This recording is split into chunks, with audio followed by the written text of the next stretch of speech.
네, 안녕하세요. 아침마다 영광으로 오승진 목사입니다. 네, 오늘도 이 아침에 하나님의 귀한 말씀으로 우리에게 은혜와 영감을 허락해 주실 것을 기대합니다. 네, 오늘 데살로니가전서 마지막 말씀인데요. 5장 14절에서 18절까지의 말씀 제가 읽어드리도록 하겠습니다. 또 형제들아 너희를 권면하노니 게으른 자들을 권계하며 마음이 약한 자들을 격려하고 힘이 없는 자들을 붙들어주며 모든 사람에게 오래 참으라. 삼가 누가 누구에게든지 악으로 악을 갚지 말게 하고 서로 대하든지 모든 사람을 대하든지 항상 선을 따르라. 항상 기뻐하라. 쉬지 말고 기도하라. 범사에 감사하라. 이것이 그리스도 예수 안에서 너희를 향하신 하나님의 뜻이니라. 아멘. 네, 오늘날의 시대를 참지 못하는 시대다. 참지 않는 시대다. 이렇게 이야기할 수 있을 것 같습니다. 너무나 많은 사람들이 굳이 참아야 할 이유를 찾지를 못합니다. 그래서 사람들에게 참아줘봤자 본인만 손해고 참지 않는 선택을 하는 것이죠. 개인주의화 되어지고 이제 상대주의화 되어지면서 점점 그런 문화가 많이 더 생겨나게 되는 것 같아요. 그런데 오늘 14절에 이렇게 말씀합니다. 모든 사람에게 오래 참으라. 여러분, 오늘날 오래 참으라고 얘기하면 누가 좋아하겠습니까? 내가 왜 그래야 되는데, 내가 왜 참아야 되는데 승질 버럭버럭 내고 그때그때 하고 싶은 말 따박따박 하는 것이 오늘날 이 시대의 풍조입니다. 그런데 오래 참으라 라고 얘기하는 사람이 만약에 있다면 여러분 되게 미련하게 보일 것 같아요. 별로 사람들의 지지를 얻을 것 같지 않습니다. 그런데 바울은 오래 참으라 라고 말씀합니다. 이것은 시대에 따라 적용돼야 될 말씀이 아니라 절대적인, 범시대적인 그런 진리의 말씀으로 우리가 받는다면 오늘날 이 시대도 동일하게 오래 참는 것이 얼마나 중요한지를 생각해 볼 수가 있습니다. 속병 난다 이렇게 얘기를 하죠. 참아봤자 너만 속이 탄다. 참지 말고 그냥 얘기해라 이렇게 얘기를 합니다. 그런데 여러분, 이건 나만 생각하는 입장입니다. 인간은 기본적으로 둘 이상의 사회를 이루고 살아가잖아요. 가장 기초적으로 가족 안에서 그런 구성을 가지고 살아갑니다. 그러다 보면 옆에 있는 사람에게 또 영향을 안 끼칠 수가 없고 그리고 영향을 받지 않을 수가 없어요. 그렇기 때문에 인간관계가 굉장히 중요하지 않습니까? 그런데 그때 오래 참지 않으면 여러분, 선한 인간관계는 기대할 수가 없습니다. 참지 않고 늘 이야기하는 사람, 여러분 별로 그렇게 좋게 여겨지지가 않습니다. 기본적으로 많이 참아줬던 사람이 뭔가를 이야기를 할 때 듣게 되어지는 거죠. 왜? 저 사람이 참은 게 보이니까. 그 사람이 나를 인내해줬던 게 보이잖아요. 그게 사랑으로 느껴지기 때문에 듣는단 말입니다. 아무리 옳은 소리를 할지라도 내가 참아주지 않고 바로바로 얘기하는 거면요, 상대가 기분 나쁘게 들을 수밖에 없잖아요. 그런데 내가 많은 시간을 참다가 이야기를 하면 그것을 오히려 진심 어린 충고로 받아들이게 됩니다. 나를 위해서 해주는 얘기구나. 혹자는 이렇게 얘기할 수 있어요. 그거 참다가 나중에 터집니다. 차라리 그 터트리는 것보다는 그냥 그때그때 얘기해서 그냥 소프트하게 얘기하는 게 낫습니다 라고 얘기하지만요, 저는 그렇게 보지 않습니다. 오래 참으라고 성경이 얘기하는 이유가 있어요. 오래 참아야 그것이 상대에게 사랑으로 전달되기 때문에 상대방을 변화시키는데 오히려 오래 참는 게 더 능숙한 지혜일 수 있다는 겁니다. 그래서 우리에게는 오래 참음이 필요한 거예요. 여러분, 오래 참는 것을 절대 미개한 그런 이야기로 듣지 않으셨으면 좋겠습니다. 하나님의 말씀은요, 오래 참는 것이 곧 그것이 살리는 것이다 라는 거예요. 여러분, 이것을 기억하셨으면 좋겠고요. 15절입니다. 삼가 누가 누구에게든지 악으로 악을 갚지 말게 하고 서로 대하든지 모든 사람 대하든지 항상 선을 따르라. 초기 교회에는요, 여러분 어떠한 가르침이 있었냐면 악으로 악을 대하지 말아라. 이게 성경의 가르침이었습니다. 다시 말하면 교인들끼리 그렇게 권면했어요. 우리의 인간의 육신의 본성은 악을 악으로 갚고 싶습니다.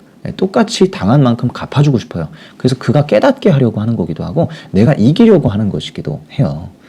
오늘날에도요, 동일하게 악을 악으로 갚아야, 예를 들면 당한 게 있으면 똑같이 그 사람도 당하게 해줘야 그 사람이 정신을 차리고 또 내가 정신 승리를 한다 이렇게 생각을 해서 그렇게 행동을 합니다. 그래서 법적 공방도 많이 일어나고 지지 않으려고 하는 문화들이 오늘날 굉장히 많이 있죠. 실제로 제가 청년 사역할 때도 청년들에게 우리가 져주고 희생하며 살자라고 얘기했을 때 그렇게 사는 게 너무나 힘들다라고 말한 청년들이 굉장히 많았던 걸로 기억해요. 쉽지 않아요. 져주면서 사는 거, 당하면서 사는 거, 늘 참고 사는 거, 이게 참 속병 나는 일이다 이거죠. 네, 그렇게는 못 살겠다. 이게 사실 이 세상의 문화이기도 하고요. 오늘날의 교회 안에 굉장히 많이 침투해 들어온 문화이기도 합니다. 그런데 하나님 말씀은요. 그 세상 문화를 따라가지 않아요. 오래 참아야 된다고 말씀하시고 악을 악으로 갚지 말고 선으로 갚으라라고 얘기를 합니다. 선으로 갚는 것이 곧 승리하는 것이다. 여러분 악을 악으로 갚는 마음이 가만히 보면은 저 사람 깨닫게 해주려고 하는 거거든요. 예. 저 사람이 저렇게 나쁜 행동을 계속 하게 놔둬서는 안 되지 않느냐. 저렇게 악을 행해서는 안 되지 않느냐. 그래서 정신 똑바로 차리도록 저 사람을 고쳐놔야 된다라는 의도로 그렇게 하는 경우가 많은데요. 여러분 그리스도인들은 그런 식으로 사람들 죄를 안 짓게 만드는 자들이 아니에요. 그리스도인들이 궁극적으로 행해야 되는 것은요. 그를 변화시키는 것이지 그가 그저 사람들에게 죄를 안 짓는 수준으로 막는 게 아니에요. 그냥 죄 안 짓게 막는 게 아니에요. 저 사람과 내가 치열한 논쟁 끝에 결국엔 법적으로까지 갔어요. 그래서 내가 이겼어요. 자, 그 사람이 다음부터 고칠까요? 물론 이게 잘못된 거구나. 이렇게 되면은 법적으로 문제될 수 있구나라고 생각하고 다음부터 그 행위를 안 하지만 그게 진정한 내적 변화인가요? 우리 그리스도인들은 상대방에게 감화를 주고 변화를 시키는 존재들이 돼야 되는데 단순히 그냥 법으로 막고 이것이 틀린 거야 라고 그냥 단순히 그 사람이 죄 안 짓도록 하는 수준으로 우리가 그들을 변화시키는 것으로 만족해서는 안 되는 겁니다. 그리스도인들은 훨씬 적극적이고 능동적인 변화를 일으키는 존재들이에요. 다시 말하면 우리가 보통 죄를 안 짓는 것으로 만족하려고 하는 경향이 있어요. 근데 그게 아니라 사랑하는 데까지 가야 되거든요. 사랑을 오히려 행하는 자가 되면 죄를 안 짓습니다. 그냥 단순히 죄를 안 짓는 수준으로만 그쳐서는 안 되고요. 성경은 더 적극적인 의미로 사랑하며 살아라라고 얘기한다고. 사랑하며 살게끔 변화시키는 존재가 곧 예수 그리스도고 우리라는 거예요. 그리스도인들이라는 거예요. 그러면 우리가 추구해야 되는 것은 사랑하며 살아가는 것이지 죄를 단순히 안 짓는 소극적인 차원이 아니라는 말입니다. 마찬가지입니다. 우리가 세상 사람들을 변화시키며 나아갈 때 그들을 그저 단지 죄를 안 짓고 사람들에게 피해를 안 입히는 악을 행하지 않는 수준으로만 그렇게 변화시킬 것이 아니라 그들로 하여금 사랑을 해가게 만들어야 돼요. 그들로 하여금 새 삶을 살게 만들어야 되고 그들로 하여금 세상이 살아낼 수 없는 그런 삶을 살아내게 만들어야 되는데요. 그저 서로 피해주지 않는 수준으로만 만족하는 거예요. 그 정도 수준으로만 만들어내는 것이라면 그것은 그리스도인의 참 본분이고 참 영향력일 수가 없다라는 겁니다. 그러므로 여러분 우리는 악을 악으로 갚으려고 하는 게 아니라 악을 오히려 선으로 갚으려고 할 때 선을 조치려고 할 때 비로소 그런 역사가 나타난다라는 것을 여러분 반드시 기억하시면 좋겠습니다. 16절, 17, 18절에 항상 기뻐하라. 여러분 우리의 기쁨을 저해하는 요소가 세상에 많지만 그중에 정말 큰 영역이요. 인간관계입니다. 인간관계에서 오는 그런 갈등. 여러분 이게 굉장히 우리의 삶에 기쁨을 저해하는 요소인데요. 바울은 항상 기뻐하라라고 얘기합니다. 어떻게 이렇게 항상 기뻐할 수 있을까? 앞절에 얘기했잖아요.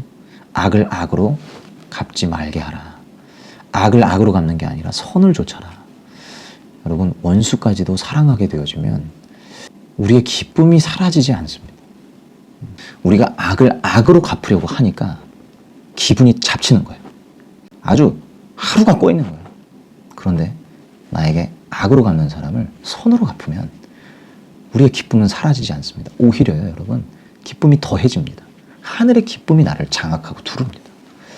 그럼 그거 경험해 보셨나요? 정말 원수를 사랑할 때 이 하늘의 평안, 하늘이 주시는 기쁨이 내 안에 항상 머물러 있구나라는 것을 느낍니다. 그러므로 악을 선으로 갚으라라는 말씀은요. 단순히 남을 위한 게 아니라 바로 나를 위한 거예요. 내 영혼이 항상 살아있게 하기 위해서 주님이 이렇게 말씀해 주시는 거예요.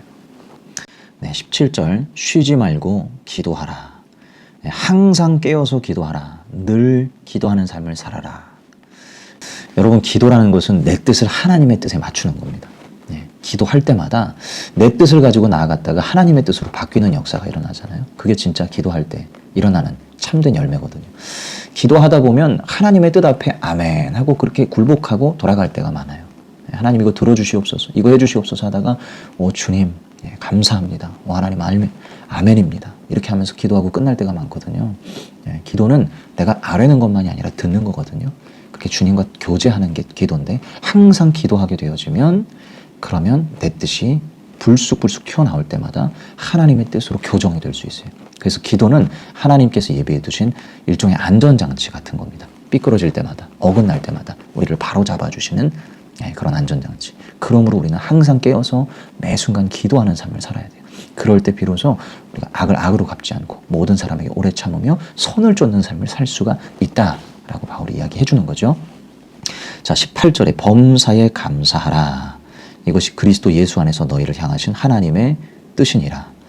그럼 범사에 감사하라. 모든 상황에 어떠한 처지에 있든지 감사하라. 초월적인 감사를 하라는 겁니다. 내 형편과 상황이 너무 어려워도 힘들어도 고단하고 슬프고 정말 짜증나는 일들이 많아도 모든 상황에 감사하라 이렇게 얘기합니다. 어떻게 그럴 수 있느냐? 바로 예수님 안에서 그럴 수 있다. 예수 안에서 너희를 향하신 하나님의 뜻이다.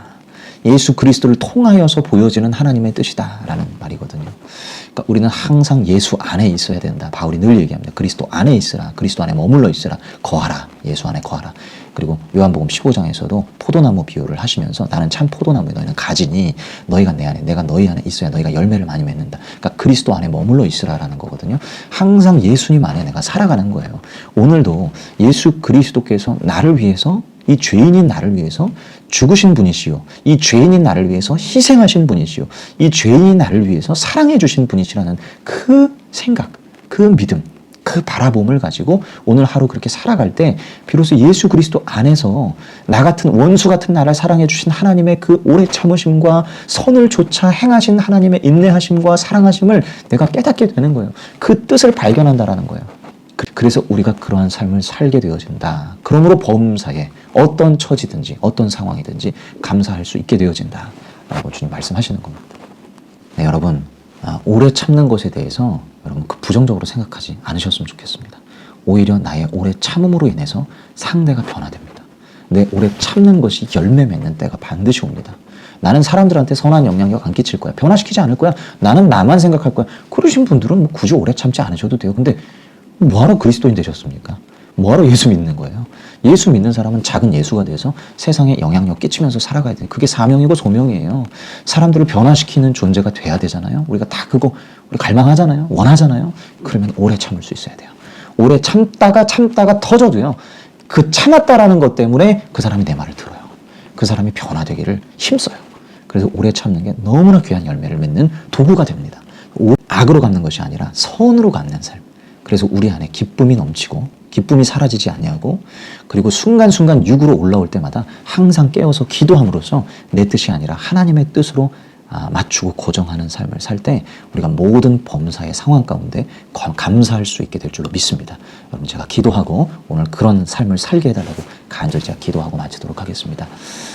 사랑의 주님, 오늘도 귀한 말씀 주셔서 감사합니다.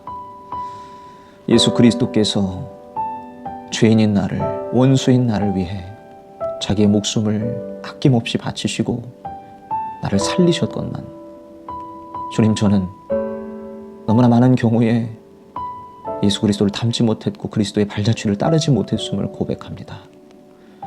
주님, 예수 믿는다 하면서도 예수 안에 있는다 하면서도 하나님 악을 악으로 갚으려 할 때가 많았고 또 하나님 오래 참기보다는 그때 나조차고 그렇게 하나님 앞에 불순한 모습을 보일 때가 너무나 많았음을 인정합니다. 오 하나님 아버지, 주님 만나는 모든 이들에게 하나님 선한 영향력을 끼치고자 하는 열망이 저와 우리 성도들 안에 있음을 믿습니다. 그 목표를 하나님 포기치 않게 하여 주시되 오늘 주신 말씀처럼 오래 참는 그것의 열매와 하나님 악이 아니라 선으로 갚는 것으로서 선한 열매가 맺혀지는 삶을 살게 하시고 특별히 아버지 하나님, 육이 끊임없이 틈타올 때마다 하나님 항상 깨어서 기도하는 우리 성도들을 되게 하여 주옵소서. 늘 나의 뜻을 하나님의 뜻에 고정하는 거룩한 습관 있게 하시고 그러므로 말미암아 우리 안에 하늘의 기쁨이 충만케 하시고 또한 아버지 하나님 범사에 어떠한 처지에 있든지 감사할 수 있는 그리스도 안에서 아버지 그 뜻을 발견하며 살아가는 저희들 되게 하여 주옵소서. 오늘 한 날도 예수님과 동행하기를 원합니다. 주 안에 살기를 소원합니다. 하나님, 이 세상의 빛과 소금 되어 살아가기를 간절히 소망하며 그렇게 하나님 변화시키실 것을 하나님의 능력 가운데서 그리 행하실 것을 믿고 나아갑니다. 오 하나님의 영광 받아 주옵시며 하나님 아버지 영광의 빛을 발하여 주옵소서. 우리의 삶을 통하여 그리 되게 하여 주옵소서. 감사를 드리옵고 살아계신 예수님 이름으로 기도하옵나이다. 아멘. 아멘. 여러분 오늘 깨어 기도하시며 모든 사람에게 오래 참고 악을 손으로 갚는 하루 되시기를 간절히 축복합니다. 오늘도 예수로 화이팅입니다.